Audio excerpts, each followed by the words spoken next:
gorgeous day, and we're very lucky, and thank you all for being here. I'm just thrilled at this crowd. You guys look amazing from up here. We're going to begin our main program in just a few minutes. I have a couple of announcements. First of all, thrilled, as I said, that you're all here. We have great turnout, which also means large numbers of people. So reminder, this is a peaceful, nonpartisan march. We need to look out for each other, be respectful of each other, which I know you all will, and make sure that this is a safe event for everybody.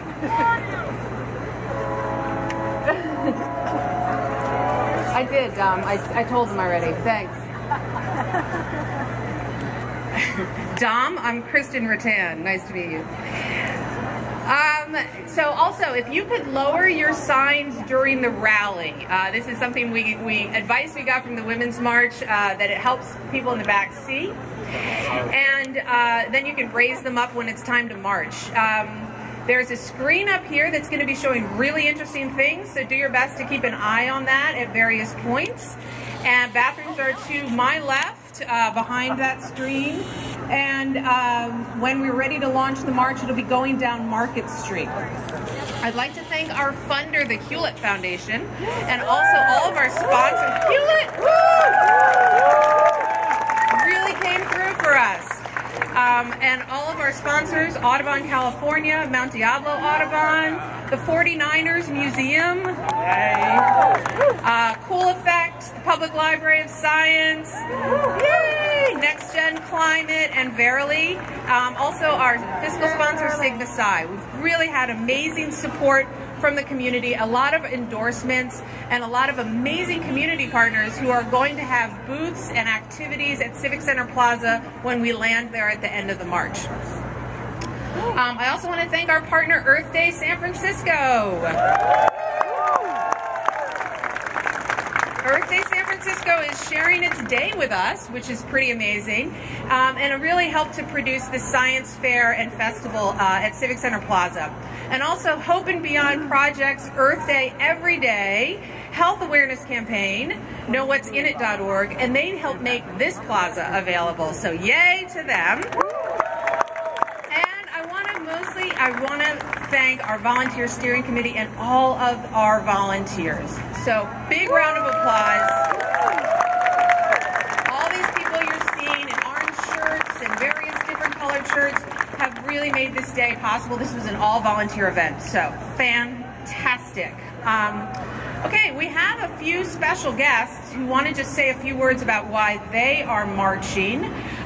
So we're going to bring them up on stage. We have three elected officials: Congressman Jerry McNerney, Oakland Councilman Dan Kalb, and San Francisco Supervisor Jeff Sheehy. Okay, we'll start with the Congressman. You can just say a few words about why you're marching. Good morning, San Francisco scientists and all out there who love science. We want to welcome everyone. Please raise your hands if you're a healthcare scientist or a biological scientist. Shout out. Raise your hand and shout out if you're a physical scientist. If you're an engineer. If you're a technician. And last but not least, if you're a mathematician like I am. All right. A large but not infinite number of scientists from around the world are rallying today to show our support for science and to show our love for science, and people in this great country are taking notice. Now, there's only 2 PhD scientists in the House of Representatives, and there's never been a scientist in the United States Senate. And what's happening? Science funding is being cut. We aren't being represented in Washington. We can't let this happen, and we're willing to fight for it. I'll tell you what, with all you here today, I'm feeling the energy, I'm feeling positive, I'm feeling the love. Together we can make a difference. Now, history tells the story of an American scientific achievements. We're always searching for a better tomorrow. This is our DNA as Americans, investing in science, investing in our future. Supporting science and tech advancement is essential to our democracy. We produce some of the biggest and best scientific advancements in history. And our commitment to science shows our commitment to truth.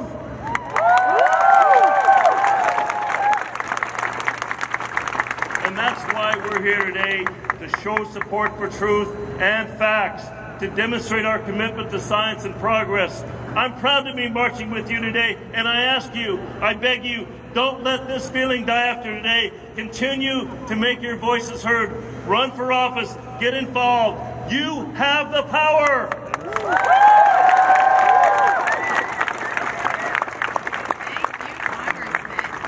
Okay, Oakland Council Member Dan Powell. All right, how's everybody doing? It's great to see a huge crowd. What's sad is that we really have to do this. In this day and age, we have to march for science, but we do. That's the world we live in today, that's the country we live in today, and that's why we're all here today. Now, I used to work, before I was elected to office, I used to work for the Union of Concerned Scientists. All right, yes. And I learned very clearly throughout my career that science actually can impact public policy. For example, we were able to use scientific research to stop coal in Oakland. And we have to do that up and down the West Coast and throughout our country, right? Coal has no value, and it hurts our climate, it hurts our communities, it has no value to anybody. Second, another example of where scientific research has helped us. Vaccines to save lives. I don't even want to get into the whole controversy about vaccines, but vaccines over the decades have saved lives because of scientific research and the policies that stem from that research. Right? Renewable energy. We have strong renewable energy, clean energy standards and requirements in California and other states because the scientific research helped move the technology forward to make that possible. Science, let's hear it for clean energy and solar energy. Scientific research and policy making cannot be separated. They need to work together as they have been, even more so. We have to up that game and make sure that science, we have to demand that our policymakers do not ignore or distort science and scientific research when making public policy. That's why we're here today. That's why I'm marching today. I'm with you all. Thank you so much for being here. And don't stop today. This is just the beginning. Woo!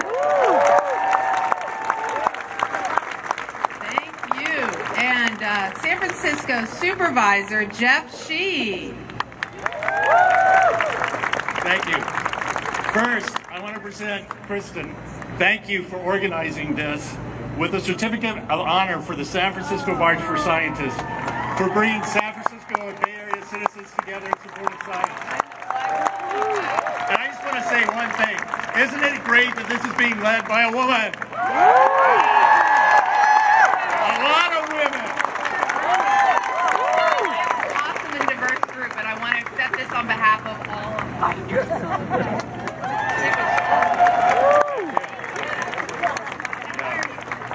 Well, why am I marching? Well, I turned 60 yesterday. No, let me finish. I've been living with HIV for at least 20 years. I'd be dead without science. I'd be dead. And frankly, a lot of my friends are dead. A lot of my friends have been fighting, along with myself, on behalf of science for decades. You know, I got appointed to the board of the California Institute of Regenerative Medicine. Any stem cell scientists out here? Come on, regenerative medicine, yes? We've been in the battle. We've been in the middle of it for a couple decades. I was deposed by a lawyer from the religious right, and he pulled out my CV and he saw LGBT civil rights. Remember when we were classified as being abnormal and not, you know, science battle there. AIDS activist, ACT UP member, and then stem cell board member, and he was like, the trifecta. And I had to explain to him that yes, I had been back in the back of a squad car and a paddy wagon. And so, like I said, I've been fighting this for a long time, and this fight is so essential. And science should not and cannot be silent in the face of the immense challenges and opportunities we face. Climate change threatens our very existence. Life science, which I know well, is on the verge of therapies that will cure many diseases, including many forms of cancer. right? Are you guys following this? Regenerative medicine is transforming the field of medicine, precision medicine. Resisting the war on science is essential for the survival of our democracy. The scientific method, using evidence, facts derived through experiments, the robust analysis of that evidence via peer review, are all vital to sound policy making. Otherwise, we have conjecture, really just haphazard guesses that may or may not hit their mark. By standing together, by marching together, we're taking science out of the labs and into the public realm. We're fighting against gag orders. We're standing up for diversity and inclusion in science. Yeah. We're demanding continued funding to further our knowledge of our planet, our universe, and develop therapies that will save countless lives. So, to kind of end my remarks, we used to have a little chat we did in ACT UP, and it used to go, gays and lesbians under attack, ACT UP, fight back. So if you guys would join me on the second part of that, can we all say, ACT UP, fight back? ACT UP, fight back. Facts and evidence under attack. ACT UP, fight back. Our planet under attack. ACT UP, fight back. Public health under attack. ACT UP, fight back. Our children and grandchildren's futures under attack. ACT UP, fight back. Resist.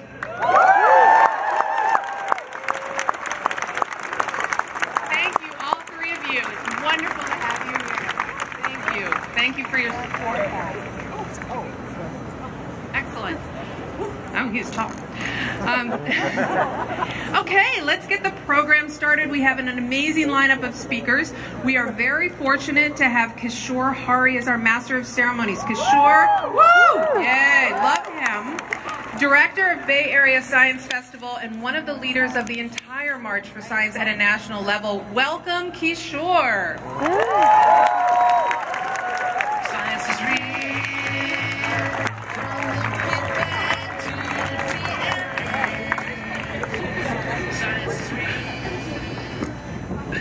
I'm speechless for a second. I'm one of the leaders of the entire March for Science, and it is my privilege to have organized any iota of this. Starting last night at 3 o'clock, New Zealand led off a set of 600 marches.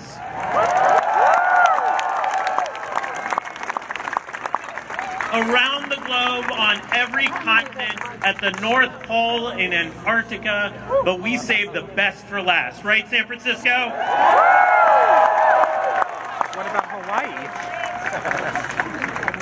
One piece of data. This is the largest science event in the history of humankind.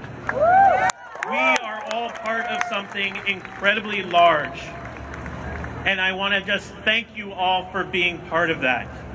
Over the next hour, you're going to hear an amazing set of speakers, educators, scientists, advocates, ones that are shaping our future and want you to join them. Following that, we're going to start marching and let the entire San Francisco Bay Area know that we value science. The entirety of Northern California. We're going to take this straight to City Hall, go down to Civic Center where there'll be hands-on activities, more talks, more panels, more science.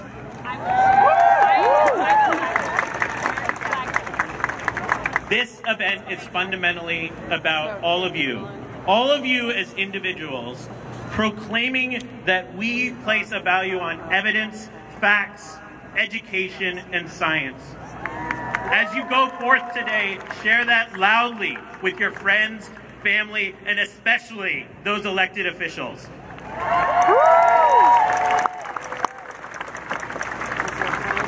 I haven't always felt a sense of belonging, but these are my people right here. These are your people. Are you ready for your first speaker? We had hundreds of thousands of people reach out, scientists, teachers, factory workers, advocates for science from all walks of life. But one person expanded our view of what advocate for science really means. Meet Eric Bellor. He is a person with ALS and a citizen scientist.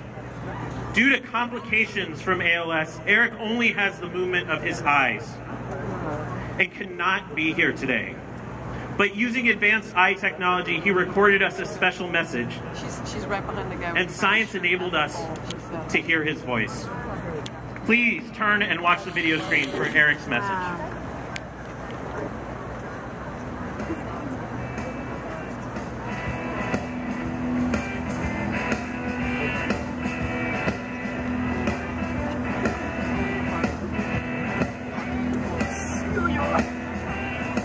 Hello, March for Science, San Francisco. My name is Eric Volor and I am the embodiment of the March for Science. I am a self-taught information technology professional with a very successful career. I taught myself information technology by following core scientific principles. I would have something I wanted to do or a problem to fix, would look up possible solutions, devise a plan, and execute that plan. Sometimes it didn't work, but with good planning and careful thought, most often it did. I could then refine that solution either in situ or for future similar situations. I was forced to retire in early 2008 due to complications from amyotrophic lateral sclerosis, also known as ALS or Lou Gehrig's disease. After my retirement, I decided to use the same method to teach myself neurology so I could begin firing my own real bullets in the war against ALS. About 5 years later, I created my own research organization dedicated to finding an effective treatment to stop the progression of the disease. We have a treatment in development right now with what appears to have a real probability of success. I owe much of my knowledge to the open sharing of information called open science. There are many books widely available in multiple formats dealing with particular subjects of information technology. As the internet grew, people were increasingly able to share knowledge and solutions to problems. I, myself, participated in this volunteer work to expand the knowledge of others around the world. So I was uniquely prepared to do what I am doing today, learning about neurology and sharing that knowledge in clear language with my fellow patients who may not be technically or scientifically inclined. They can then make more informed decisions about their treatment options. It also increases their demand for scientific advance. They know that wishful thinking and miracles are not going to help them. Only science can do that. And some have even taken on the challenge of using science to try to find some kind of treatment which can help themselves and others. This resurgence of public participation in science mimics the scientific explosion which shaped the past few centuries. Scientists, then, were not people in professional laboratories. They were average citizens who took an interest in the world around us and in finding out something new about it. This citizen science has been somewhat forgotten in the past decades as people decided that the mysterious they would find solutions to issues and create new technologies. What we forgot is that they is actually us. Public participation in science brought us everything from the automobile to the light bulb. The personal computer, perhaps the most influential device in human history, was created in a garage in a suburb. So today, as we march for science, we rededicate ourselves to the scientific advancements of human knowledge, ability, and culture. We must not only rededicate this to ourselves, but evangelize this dedication to others by freely sharing our knowledge with everyone and encouraging each other to do the same. This sharing and encouragement is what drives progress. And we are the disciples tasked with spreading the word and keeping that spirit vibrant. I am very pleased to be among you and thank you for your inquisitive intellect, your creativity, and your time today. Let us march forward for science.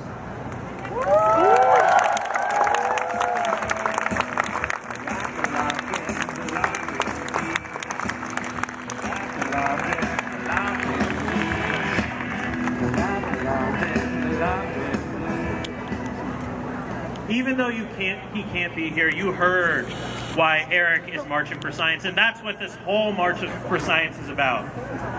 But I want to know why you're all here. Show me those signs. Put them up. Look at this. Every single message here is a message of us expressing ourselves in the most American way possible. We assemble, we speak, we are heard. Thank you all for bringing these signs today.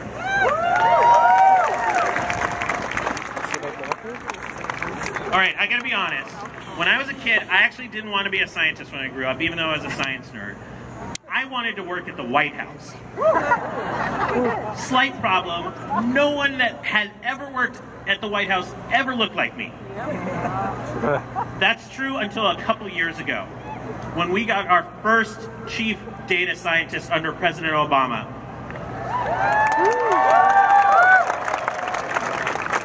And he's here today to talk about how we go forward. Please welcome our first and not our last chief data scientist, DJ Patil.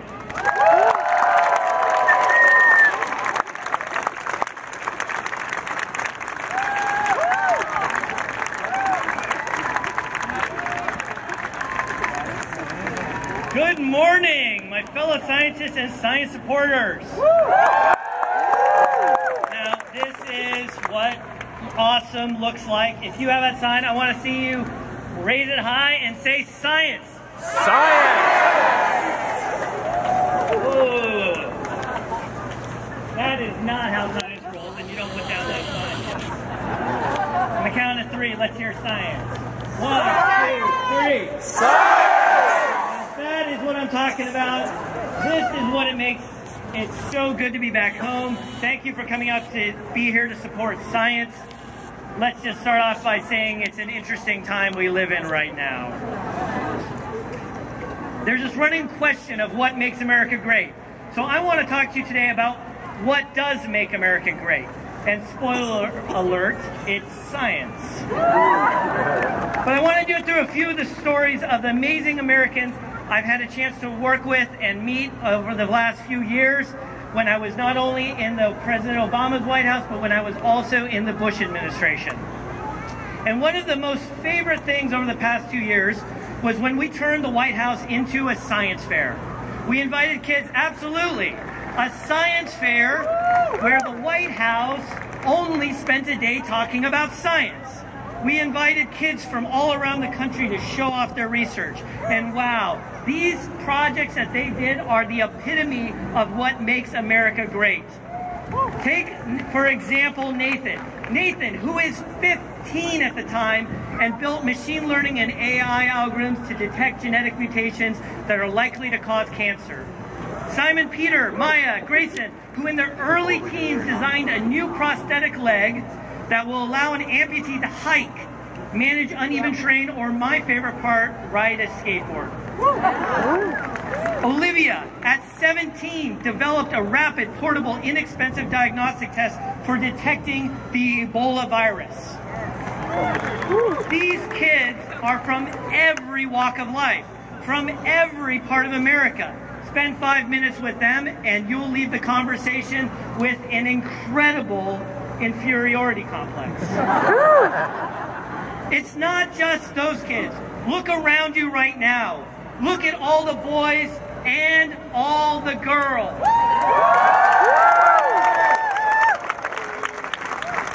You are our future scientists. You are the ones who will lead us to the stars. You are the ones who will understand the deep mysteries of physics, unlock the beauty of math, and discover the next medical breakthrough or invent the next type of new material. My friend, the former Secretary of Defense, Ash Carter, often reminds us security is like air. You know you only need it when you don't have it. The same is true about science. The basis of our country's national and economic security is science and technology. It has been true from the founding of this nation. This is the nation where both the Continental Congress and our first president, George Washington, created the Army Corps of Engineers. Their mission to provide vital public engineering services in peace and war to strengthen our nation's security, energize the economy, and reduce risk from disasters. This is the nation that enacted the National Aeronautics and Space Act, establishing NASA, creating a path forward to win the space race to the moon, and today continues to lead our efforts to understand the Earth and the universe above. This is the nation that established the National Institutes for Health, the NIH, to drive the next set of breakthroughs and making sure that we have the best medical care in the world that everyone needs to have access to. This is the nation that led the way in protecting our water and making sure we have clean air by establishing the Environmental Protection Agency, the EPA,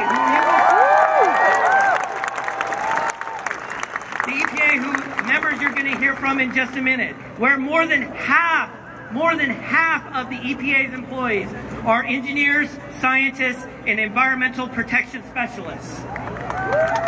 This is the nation that establishes colleges and universities that are the envy of the world. This is the nation that created the internet. But let's be clear, government didn't do this alone. It sparked the fire, but industry, academia, public-private partnerships nurtured the flames. Examples: GPS, the discovery of DNA and genetic sequencing, robotics, even data science. And we're seeing it happen right now, once again, with artificial intelligence, self-driving cars, and autonomous vehicles. But let me tell you this, we can't take this for granted. We'll only know that we've lost the lead when we don't have it. The investments and sacrifices that the generations before us made are the ones we are benefiting from today. That includes those that have come from all around the world as immigrants and refugees to make this nation stronger. In 2016, Nobel Prizes were given to 6 researchers and scientists at American universities. The common thread? All 6 were born outside the United States. To those of you out there who have dedicated your lives to science and innovation, thank you. To those who have served in our armed forces or in public service, you have my eternal gratitude. To those of you that teach, thank you for everything you have done and will continue to do no matter what. You are our secret ingredient. Our superpower has always been and will continue to be nurturing our best and brightest to work on the greatest challenges of the day. Science and engineering can't wait. Slowing down is not an option. Kids in Flint, Michigan still don't have clean water. The climate is changing. The next pandemic could be around the corner. We have a growing world population that needs to be fed and educated, and our national defenses will continue to depend on innovation. And cancer and rare diseases continue to take far too many of the lives. It is one of the reasons that so much of my time at the White House as a data scientist, as a mathematician, was focused on finding the next generation of medical cures through the Precision Medicine Initiative and the Cancer Moonshot. I want to take a quick moment and tell you about one of those most amazing people I met, Jennifer Bittner, who wrote into the President Obama, and yes, we did read the letters. At least back then we read the letters. Can you believe that we have to do this stuff? Here's the thing. Here's the first thing you need to know about Jennifer. She is a beautiful person. She's a wonderful husband, a wonderful wife to her husband, Rod, a phenomenal mother to their son, and a child on the way. She is a force of nature. And here's what Jennifer had to say in her own words. This is Jennifer. I was diagnosed with stage 4 metastatic breast cancer that had spread to my liver, lungs, adrenal glands, spleen, ovaries, spine, hips, ribs, femur, scapula, clavicle, and many other bones. One doctor said I'd be in hospice within 3 months. While it's hard to put into words how grateful I am to have had every single moment of this wonderful life the past few years, it's certainly not easy. I've been on chemotherapy or other treatments every single day. I've endured multiple surgeries and radiation, as well as anxiety of weeks of tumor markers and scans every 3 months. My treatment side effects are challenging, at times debilitating. Despite all of this, the average life expectancy for someone with metastatic brain cancer is just 3 short years. 3 short years is far too, she goes along to say, 3 short years is far too short when you're not even halfway through life. Research is absolutely critical to extending and improving the lives of people with cancer, especially now that we're on the precipice of some incredible medical breakthroughs such as immunotherapies. That's why it's so critical that research be fully funded. We are so close, but most of us can't wait much longer.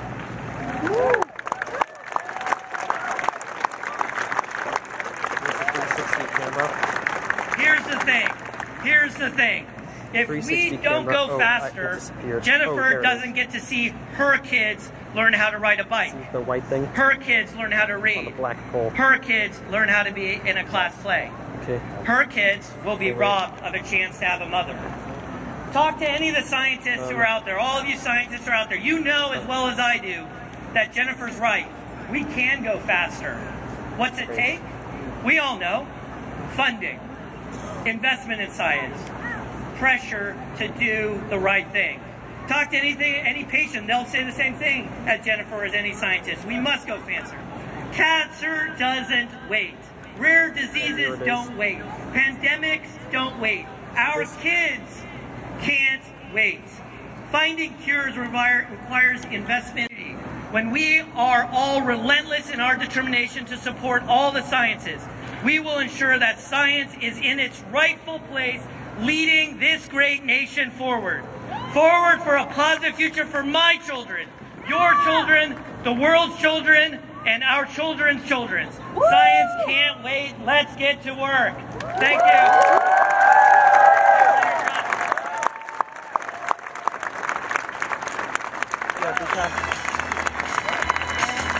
Science is like the Baratheons, you know?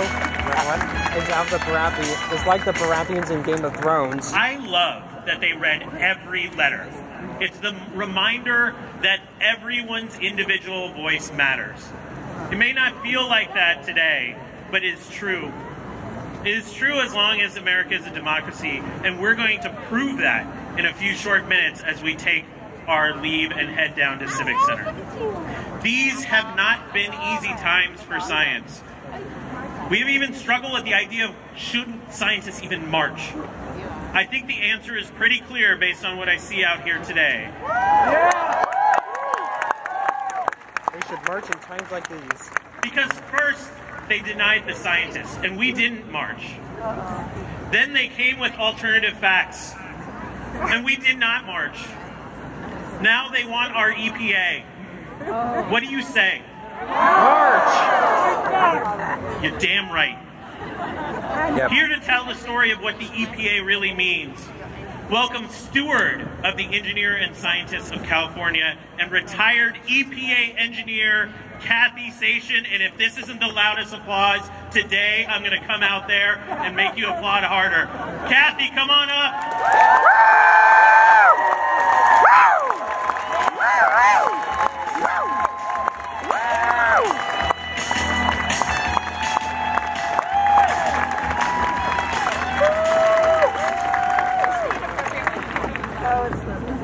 Thank you, Kishore.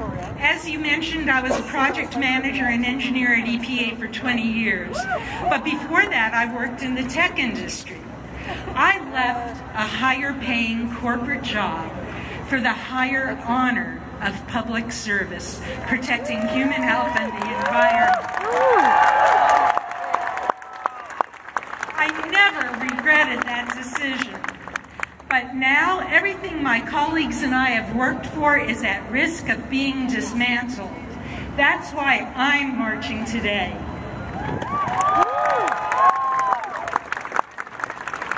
EPA is in the crosshairs because we produce the analyses and solutions to problems that Washington won't even admit to.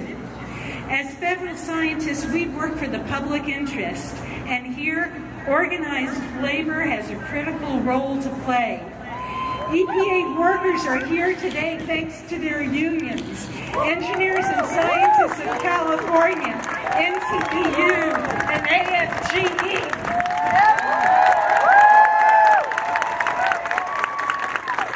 And you can get a selfie taken with them if you want to afterwards.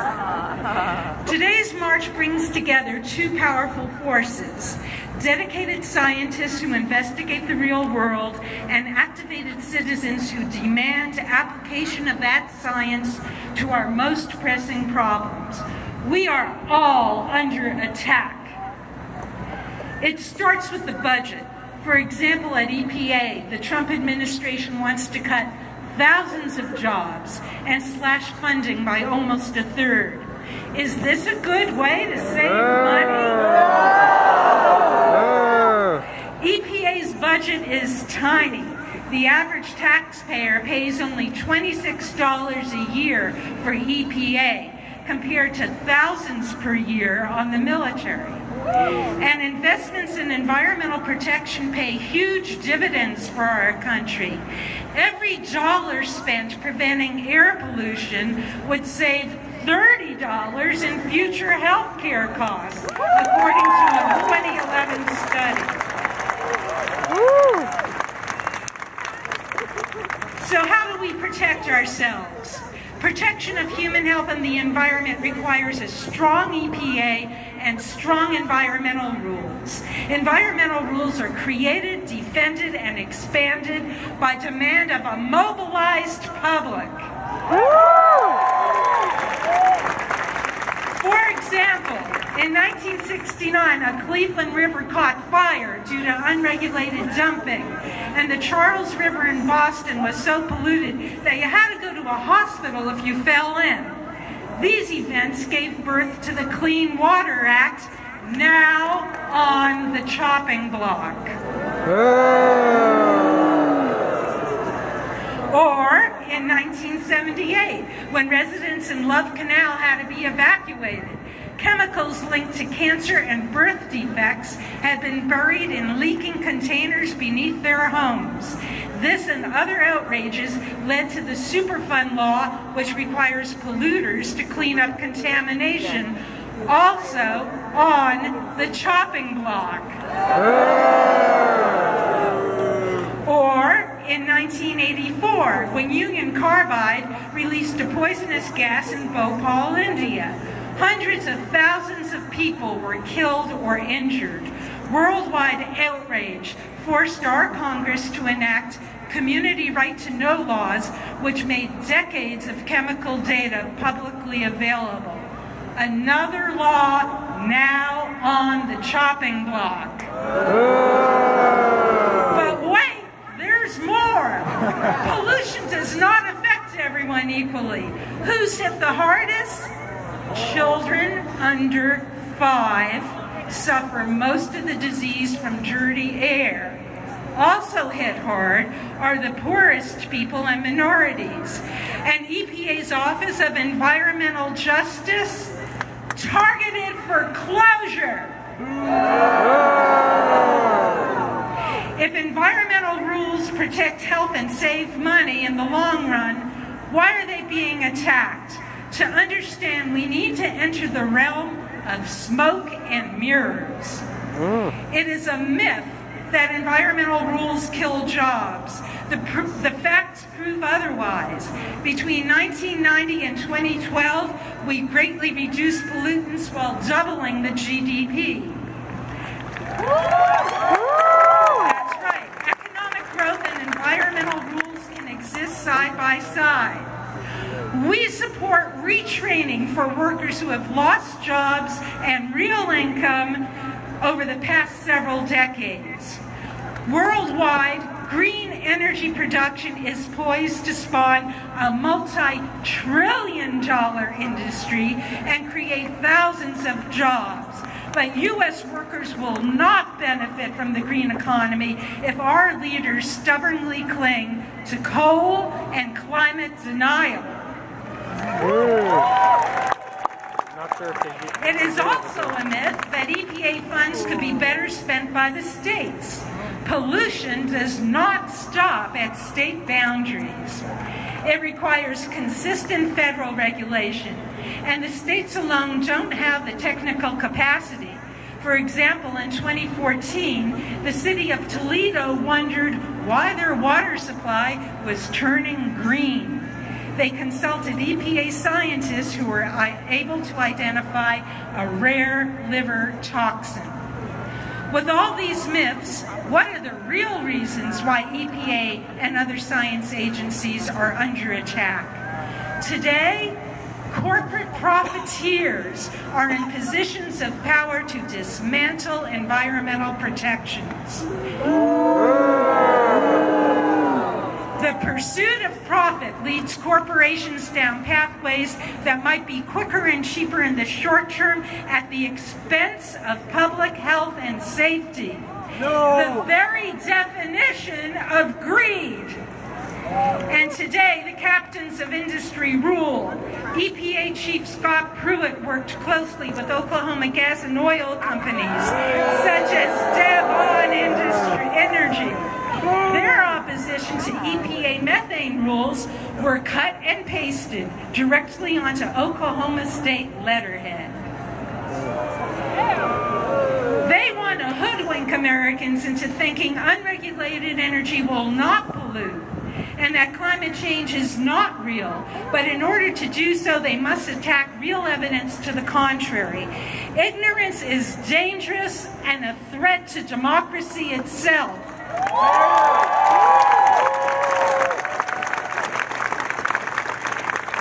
Because we scientists produce the facts that expose the lies currently being purveyed, the tip of the spear is pointed at us.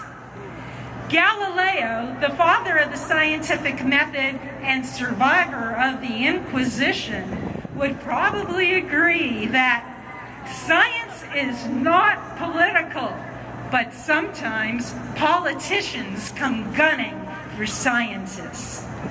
That's why scientists need unions, for a workplace free from fear of corporate influence that corrupts policy debates.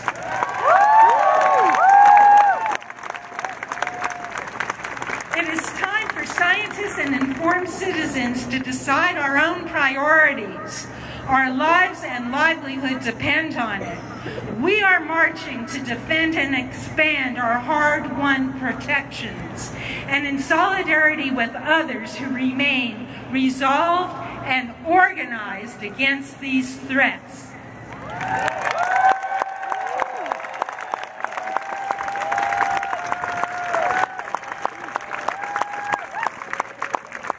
Another huge hand for Kathy.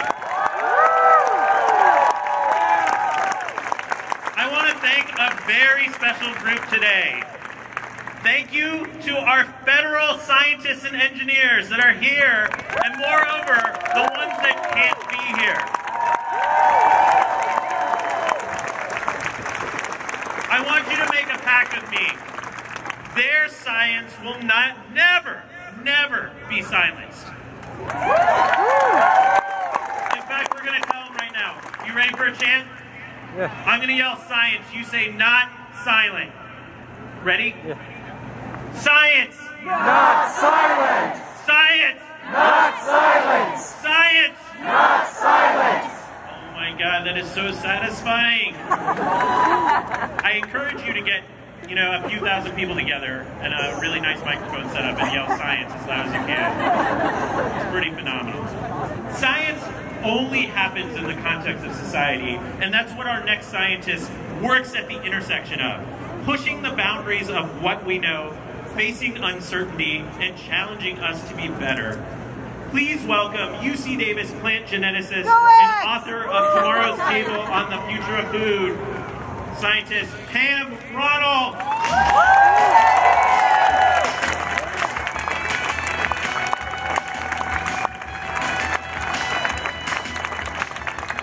Thank you. It's a great honor to be here today.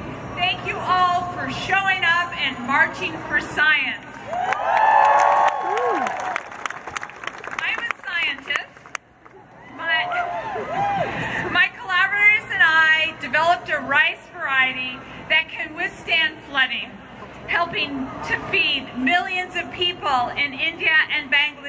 who are chronically at food risk. I don't know about you, but I believe in the power of science. Science helps us feed hungry people around the world, and science has doubled the human lifespan in the last century. Science helps us understand the world around us. And though some people would ask us to believe differently, we know that science is not an ideology.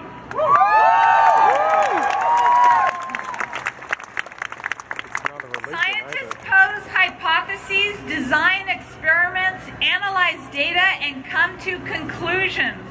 Science is based on data, not on alternative facts.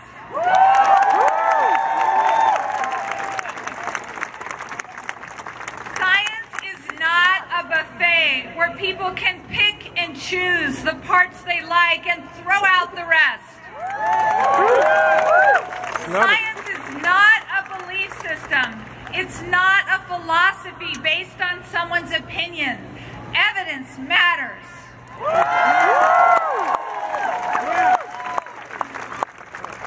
Science is not partisan.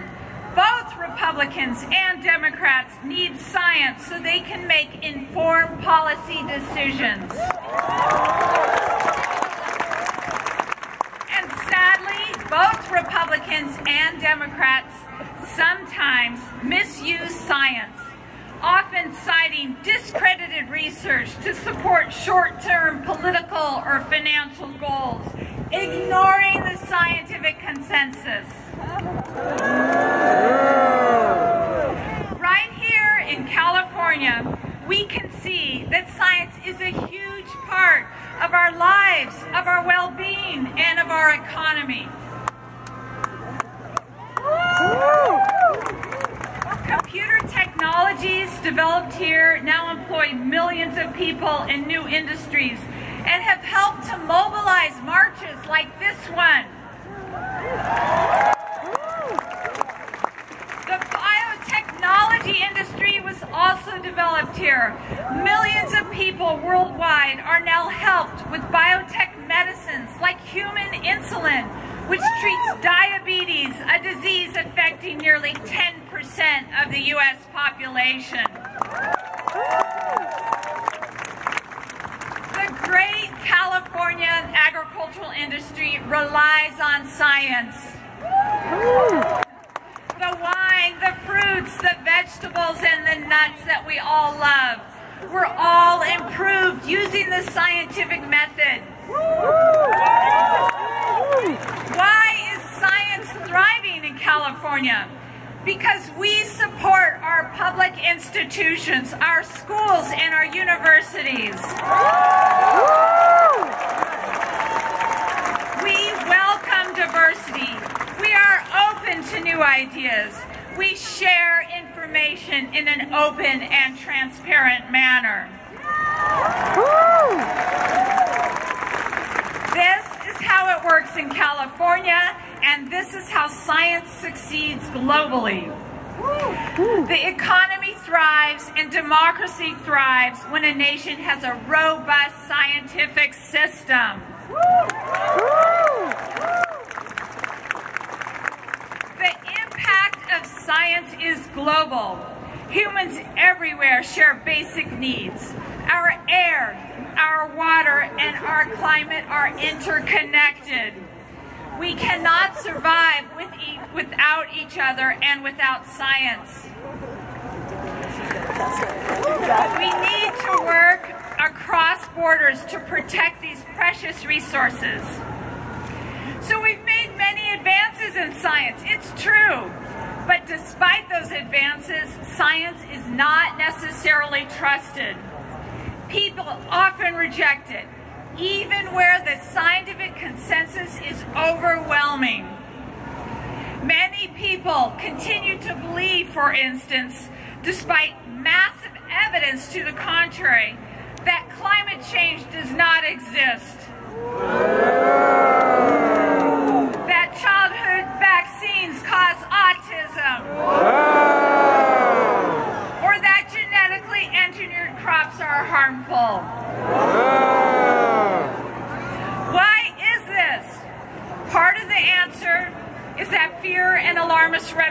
sells better than scientific evidence. We must fight against fear-mongering by politicians, by special interests, and by people who put their own agenda ahead of the welfare of the people of our shared world.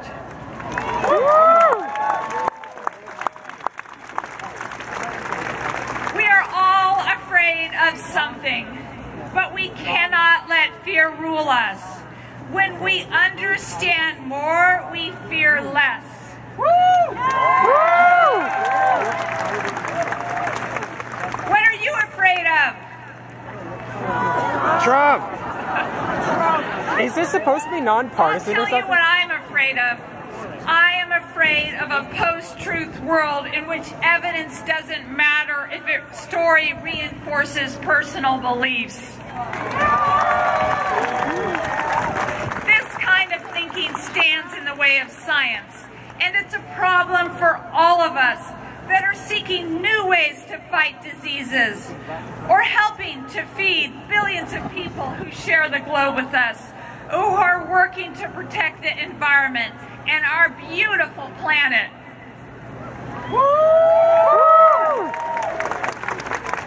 Curing illnesses, feeding the hungry, protecting the environment. These are the greatest challenges of our time. And when it comes to these challenges, we ignore scientific expertise at our peril. If we want to succeed in our efforts, if we want to make effective policy decisions, we need to challenge ourselves to go beyond what instinctively feels right and look at the evidence. We need to turn to science to find a path forward.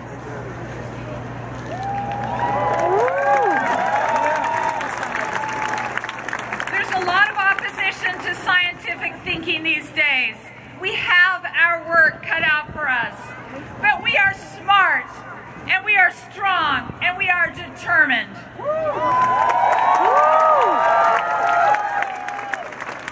Let's celebrate scientific progress and use it. Science is our responsibility, science is our right, and science is our privilege. Thank you for doing everything to support science. Thank you.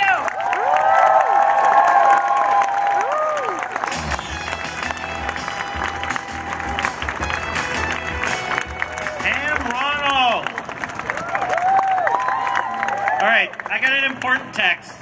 A friend of mine is running the LA March for Science, and he seemed to indicate that they're doing a little better than us. So we're going to send a little selfie in response. Can I have the selfie team come up?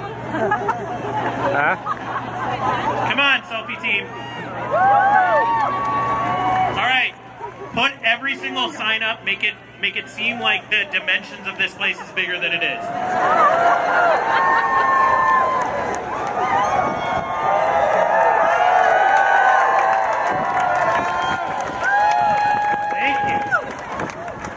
Take that, LA.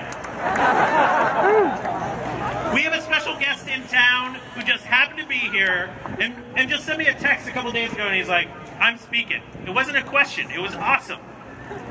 He's a former Daily Show producer, worked at The Onion, but mostly he's an activist and author that demands us to be better. Please welcome Baratunde Thurston.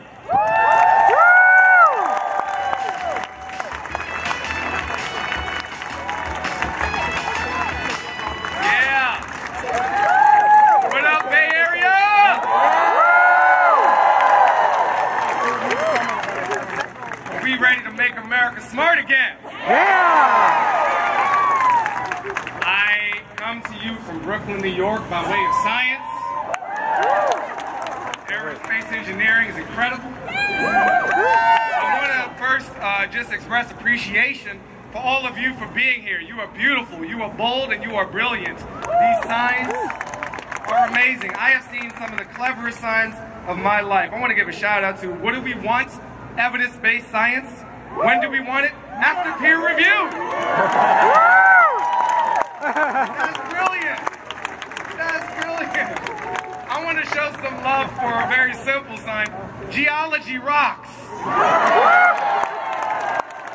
guys are killing it in the pun game. This is amazing. This is amazing. And then my favorite of the day, but I know there's thousands more. Knowing stuff is good. Why do I even have to march for this? Very, very beautiful. There's a lot of people asking, how did we get to a place where Jared Kushner is our president? I think it's a great question. I think it's a great question. And the answer is always history, but I also think the answer is science. Show some love if you know who Isaac Newton is. Isaac Newton, for those who don't know, is the creator of CrossFit. And Isaac Newton tweeted out on Snapchat the other day, third law of physics, Newton's third law. To every action, there is an equal and opposite reaction. I think those same rules apply to our politics in this nation.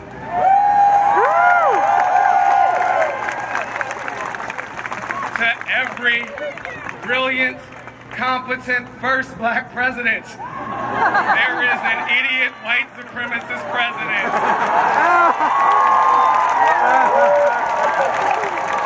It's just science, y'all. It's just physics. It's just CrossFit. Nonpartisan. So I am here because I had a mother who helped me be here. My mother was born in 1940, Washington, D.C., when nobody wanted to be black. Black people didn't even want to be black. White people hadn't gotten around to it yet. And she did not have a college degree. She raised my sister and me on her own. She was a domestic worker. She was a secretary, but she ultimately became a computer programmer for the federal government.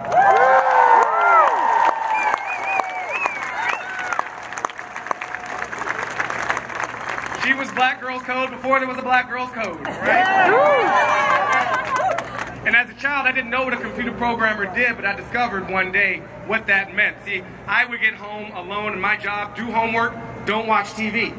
So of course, I did the opposite, but I would keep an eye out the window because I was smart. And as I saw my mother approach, I would turn off the TV, I'd go sit at the kitchen table, I'd start doing my homework. And my mother would walk in the house, and she'd walk over to the television, she'd put her hand on the television. Some of you also had my mother. Do today's TVs and she would feel the heat generated by her lying son. And that's when I realized computer programmers are wizards sent from the future. To deny cartoons like DuckTales and Dennis the Menace to lonely children in the hood. See, my mother had a hypothesis that her son was lying to her, and then she tested it. And then, like an idiot, I offered a chance for her to repeat that experiment because she was a scientist. And the last thing I want to stress today is that we are here, in many cases, in opposition to a dark orange cloud we feel descending on our nation. But that's not the only reason to be here. Because regardless of what's going on in the halls of Congress or the halls of the White House, science itself has more work to do. Science alone doesn't fix things. And who makes science is important. I am here because my mother could help make some science. And in the Bay Area, the Yay area, we should constantly be questioning who's making the science and technology that defines our future. Who's benefiting from the jobs and economic opportunity that define the reality in which we will live. So yes to resistance in the true scientific sense, but also yes to inclusivity and creation in the full expansive sense.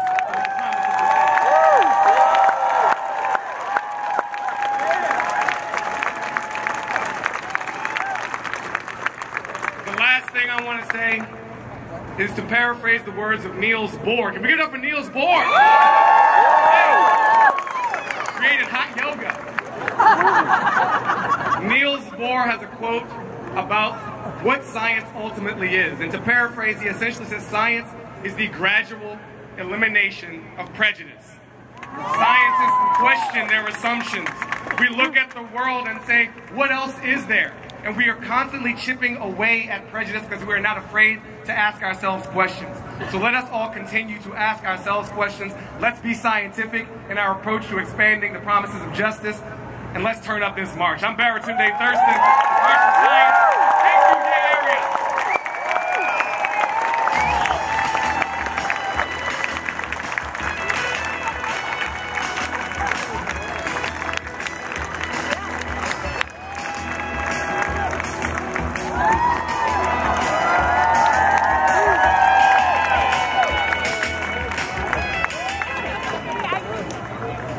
Wow. Hey, everyone. This is my dad.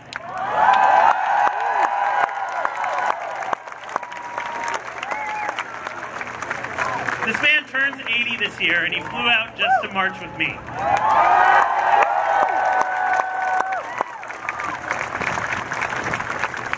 In 1961, the University of Cincinnati took a risk on a kid from a small village in India.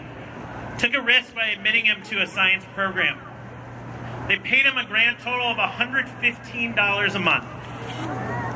It's barely enough to eat. Nevertheless, he persisted. And that degree led to an amazing career in the private sector. I have to say, we didn't always have an easy life, but we had a happy one and a prosperous one. The whole reason I got involved in this march, the whole reason I got into science, the reason I could stand here on this stage is due to this man.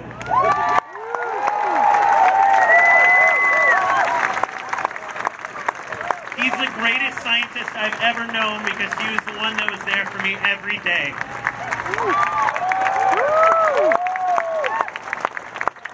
And I owe that to science for taking a chance on this immigrant and this immigrant family.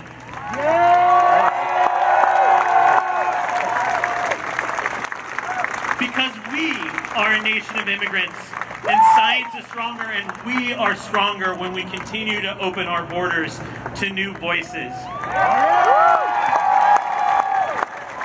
And I will make you one guarantee. I will fight like hell to make sure that science keeps those doors open to immigrants for years and decades to come.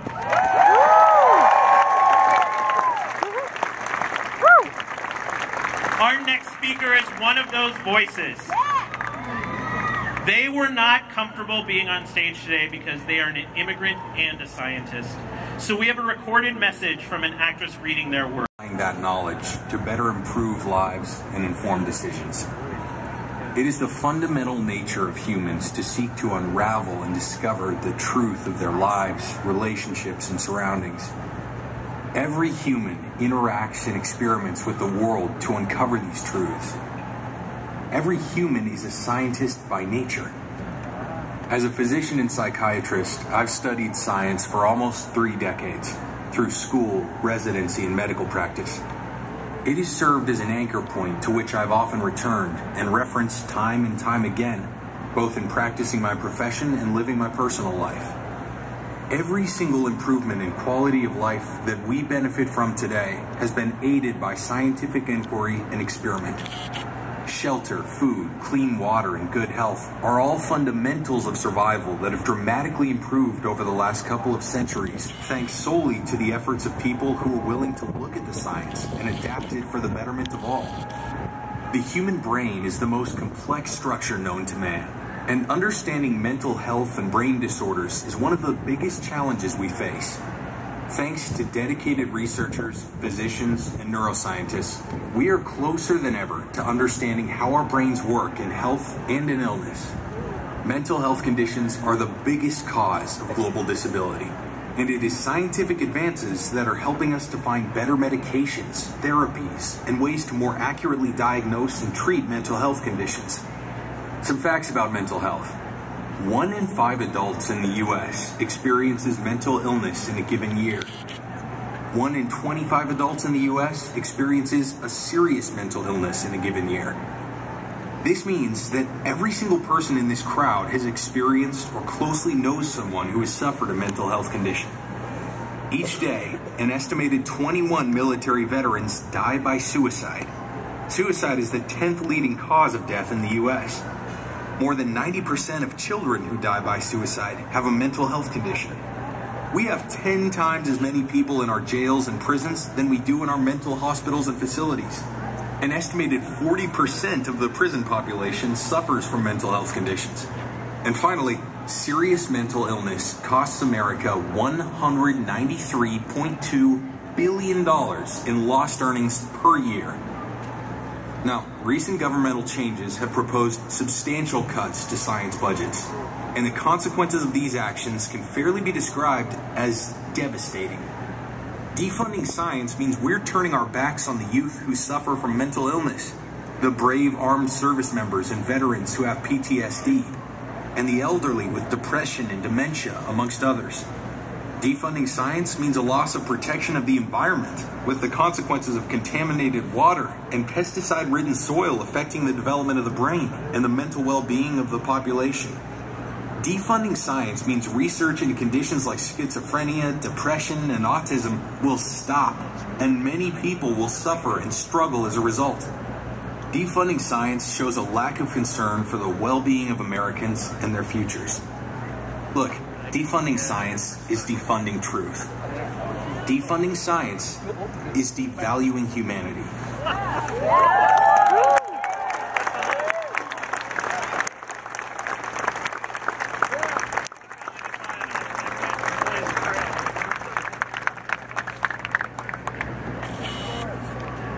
While I'm humbled and just blown away by how many people are here, we have to be honest with ourselves. There are millions that are not here with us. Whether we haven't included them or invited them, or if science has left them behind, our responsibility does not end with joining together. We need to form a broader science coalition where everyone feels included in what we stand for today.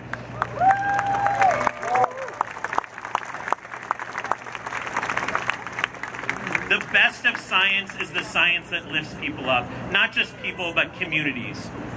Empowering communities to live fuller, healthier lives. And that's the life's work of our next speaker, world-renowned biologist and proud Sacnista, Leticia Marquez Magana.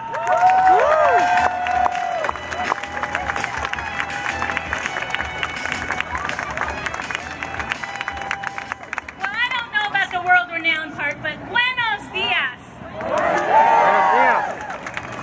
As I look into this amazing crowd of individuals, I can't help but think of the motto of the Society for the Advancement of Chicanos and Native Americans in Science, SACNAS. SACNAS embraces science, culture, and community. And it's clear to me that we are all here because we value the practice of science and an inclusive culture that best benefits all of our communities.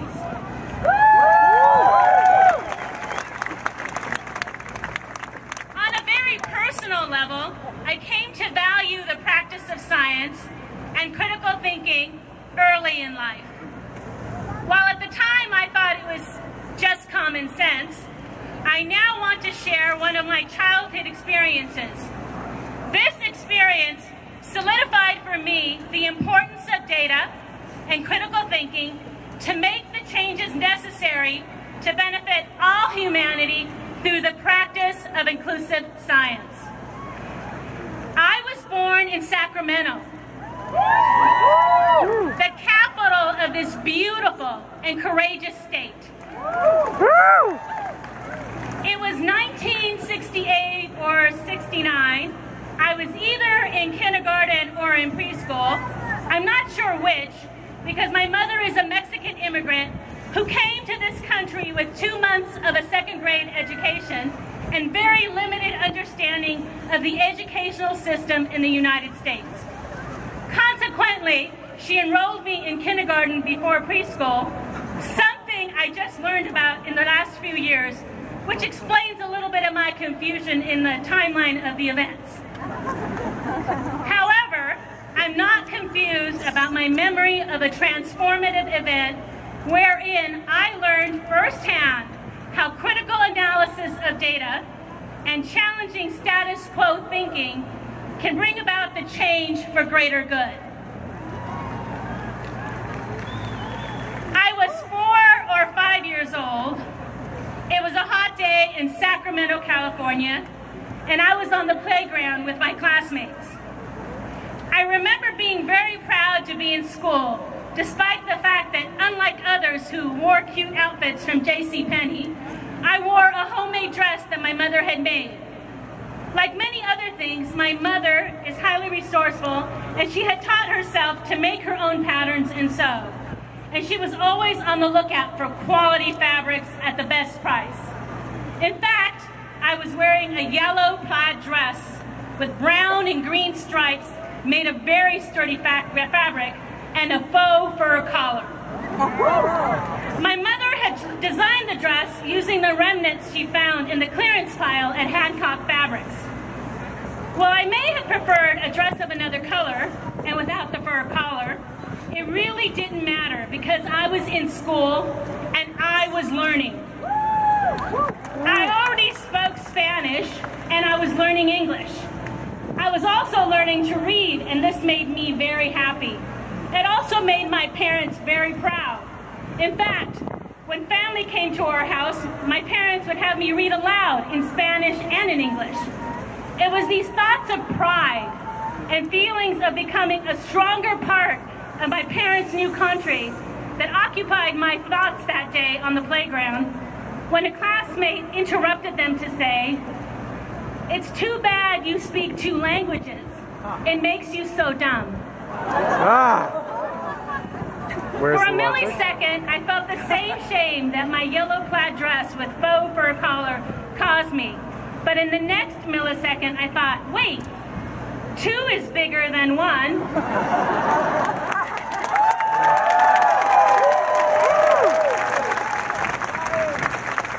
Maybe I'm not the dumb one.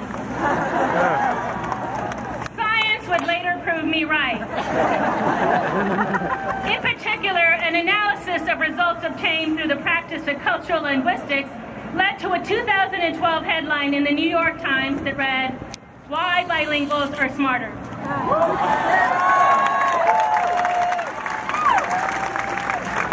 More recently, last year's blockbuster, Arrival, showed that knowing 2 languages means you can know the world in at least 2 different ways.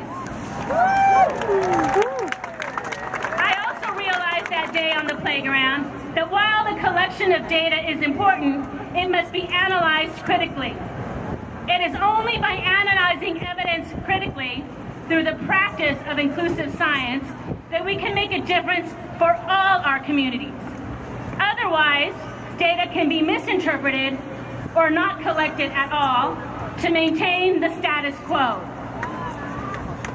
For example, in this beautiful city, many lives were lost when some scientists, community members, and political leaders failed to critically evaluate the data on the biological cause of HIV.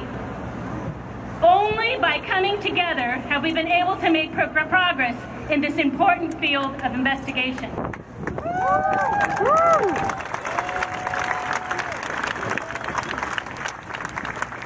To similarly make a difference for all of our communities, the practice of science must be inclusive. It must include the perspectives of multiple disciplines and the lived experiences and cultural understandings of our diverse communities to solve the complex problems that confront humanity. The inclusion of multiple perspectives helps to eliminate the inherent bias that creeps in whenever humans take on any activity. It also creates necessary conflict that hones scientific thinking and makes the resulting science smarter. These are the conclusions drawn in a recent Scientific American article entitled, "How Diversity Makes Us Smarter."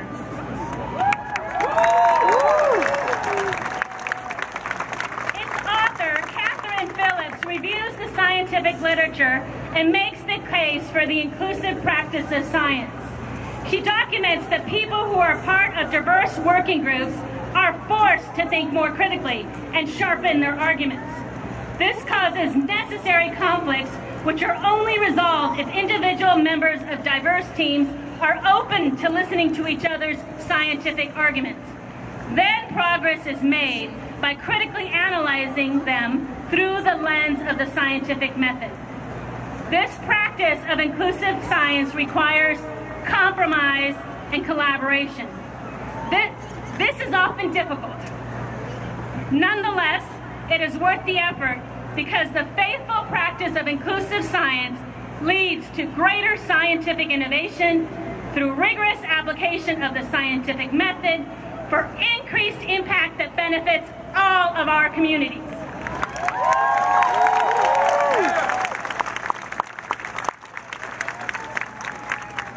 I think that these are the reasons that many of us are marching today.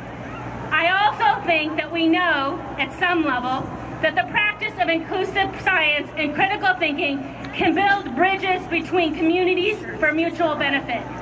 For example, if I had known to practice inclusion at the time, I might have asked my classmate on the playground to help me improve my English and offered to help her learn Spanish so that we could mutually benefit from greater ways of knowing about our shared world.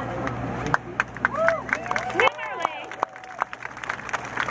I trust that this March for Science will lead to greater recognition of the need to work not only across scientific silos, but also for those of us who are practicing scientists to work with our communities and political leaders to inform the decisions that affect us all. In my opinion, it is only in the practice of inclusive science that we can gather and critically analyze the data necessary to solve the complex problems that face all of humanity. After all, we're in this together because we share the same Earth. Happy Earth Day!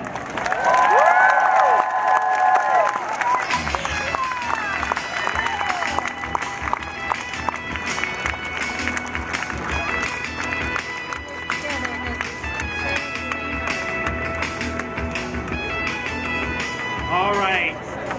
Where are my teachers and educators? Hold up your signs, hold up your hands, and keep them up. Class is in session. Because I have a homework assignment. Everyone whose hand is not up, look around. I want you to find these people, and your homework assignment for the rest of the day is to go talk to these teachers and educators. Listen to them. Listen to what they need. Listen to what they see. Listen to what they know. They are our frontline fighters for truth.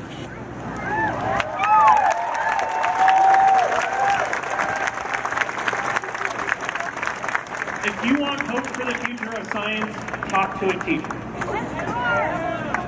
That commitment, that small piece of action that I'm asking you to do, engaging with each other, talking to each other, lifting each other up, that's part of what comes next. A March for Science doesn't end with a march, it ends with action. And starting next week, we institute a week of action where we take small steps to ensure that the momentum from today, the momentum from 600 marches around the world continues to resonate for decades to come.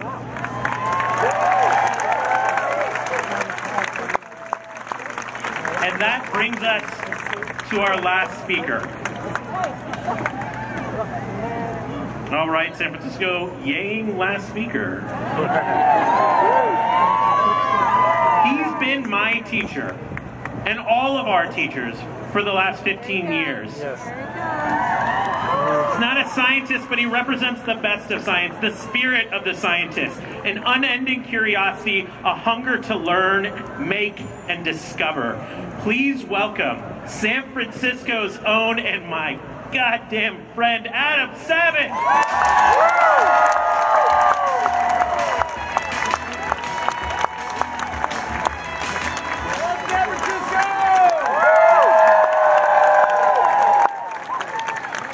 I can't believe this crowd. Seriously, I can't believe that we have to come out. And now a speech from a guy with a high school diploma. I speak today not just to those who agree with me, to the choir, but also to those who don't. I'm assuming we begin from the same basic principles. We may differ in terms of the method, but I think we can agree on the goal, that we all want to leave a better world and life for our children, our loved ones, our communities. Science is the key way to achieve that. If I'm going to talk about science, I want to define my terms. To begin with, what is science? This morning, the internet described it to me as The intellectual and practical activity encompassing the systematic study of the structure and behavior of the physical and natural world through observation and experiment. It doesn't really roll off the tongue. How about this? Science is the systematic reduction of ignorance.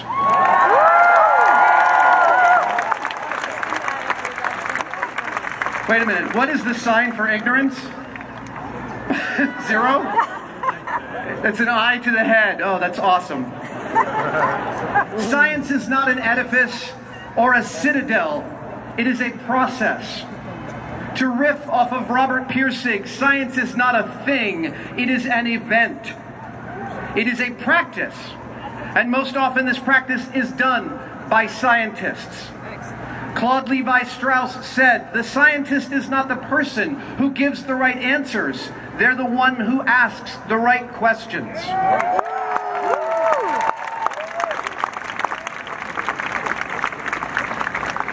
Science does not require a scientist in order to happen.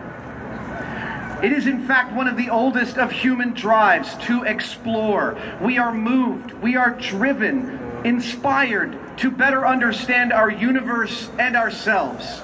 We push ourselves to the edge of what is known and we seek to know more. We are, as a singular species, tinkerers, explorers, problem solvers. We are social. We are storytellers. We are question askers. We are scientists. You are all scientists.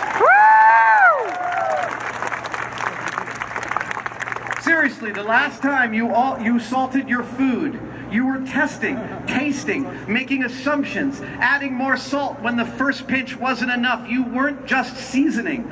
That was the scientific method making your food taste better. All progress has been made using this method. Looking at what is in front of us, trying to understand it by guessing what will happen if a change is made, seeing how actually happens when that change is made, rinse, repeat. Why are we marching today for science? Because science has an enemy. Our enemy is strong and it fights dirty. But science's enemy is not a person, a political party, an ideology. It is not a behavior, a budget, or a law. If science is about exploring and understanding our world clearly, then the enemy is our own proclivity as individuals and as communities to stay inside a bubble and see the world not as it is, but how we wish it to be. This is called bias.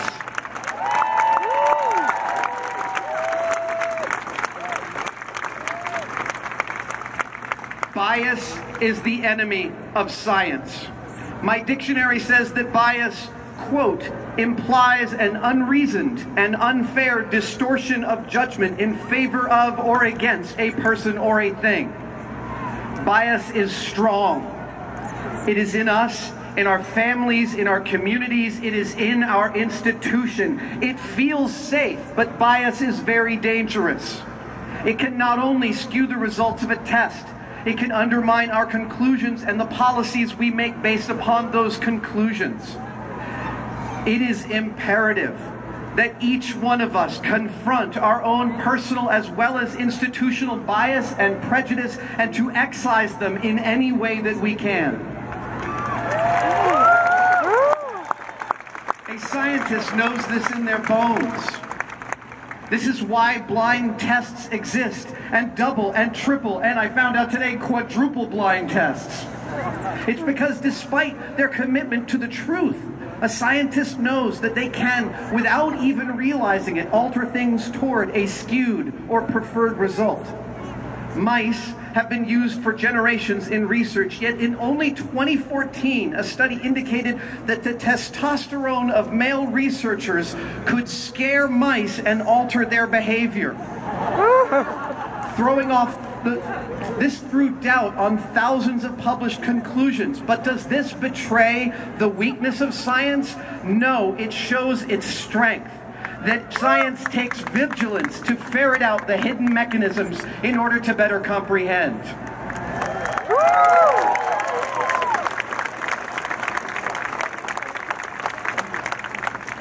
Gandhi says that we must look the world in the face with calm and clear eyes, even though the eyes of the world are bloodshot today. We have to be open and fearless and admit our mistakes and forgive ourselves, and also to forgive the mistakes of others. Bias may be the enemy of science, but science is also the enemy of bias. We can help science gain the upper hand. We can be part of the solution. We can witness institutional racism and bias and remove it.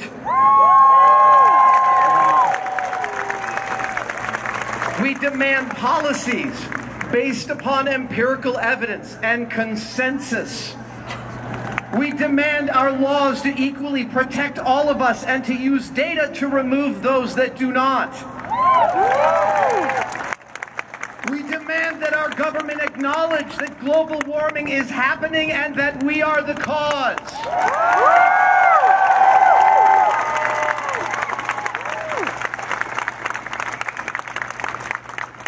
Look at your beautiful faces. Naomi Klein says to change everything, we need everyone. The hundreds of thousands of us on the streets in the US and around the world are a confluence, a galaxy. We are a constituency.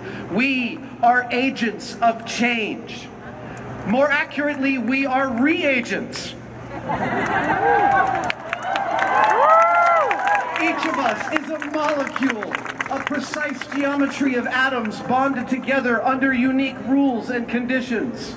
Individually on our own, no single one of us can bring enough energy to an equation to accomplish something significant. But when we band together, when we find our sisters and brothers, when we participate in our democracy, when we speak clearly to those in power from our hearts and with our votes, when we make our collective voices be heard, we can move worlds. So let us, all of us, molecules, reagents, scientists, humans, let us march to start a proper chain reaction. Let us bring about change, and let's move this world. Thank you.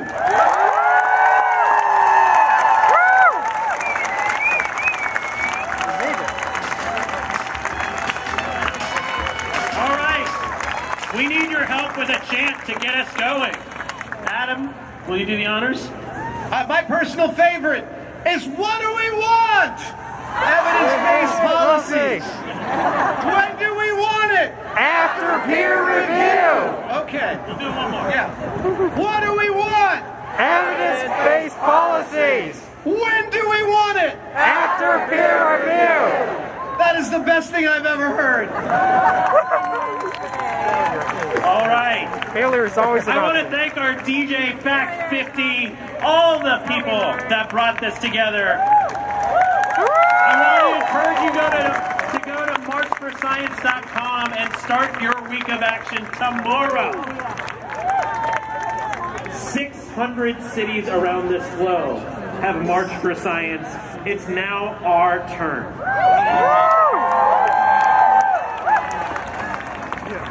To my left, you can hear the echoes of a band that is starting their way up Market Street to Civic Center to a science fair that you have never seen before.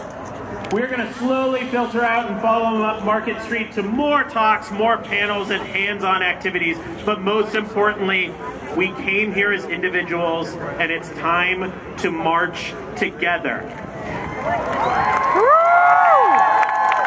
As you're walking out, we're going to play a video montage from the Cal Academy. Teacher Tom McFadden, students from across the Bay Area showing their love for science. As it will take a little bit of time to get out of here, I encourage you to watch the video. But San Francisco, it's your turn to be heard. Thank you for starting the March for Science.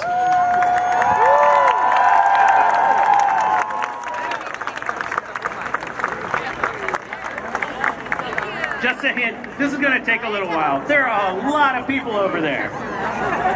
So be patient and do your homework and talk to a friend. Thank you again. All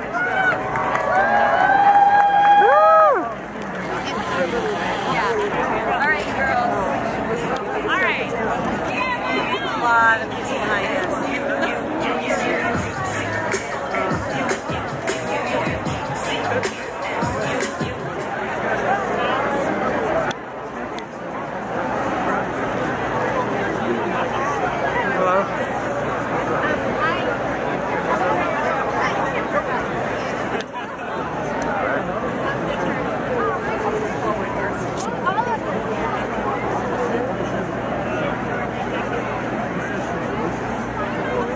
Picture of the crowd, Daniel.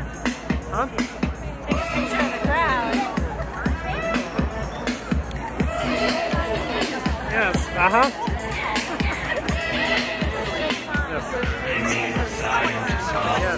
Oh, what's this going on? It's going to break off. Staying behind me. Oh, I see some people over there. What's that? People on the, I wonder how far back we're standing. But you heard like chanting down there.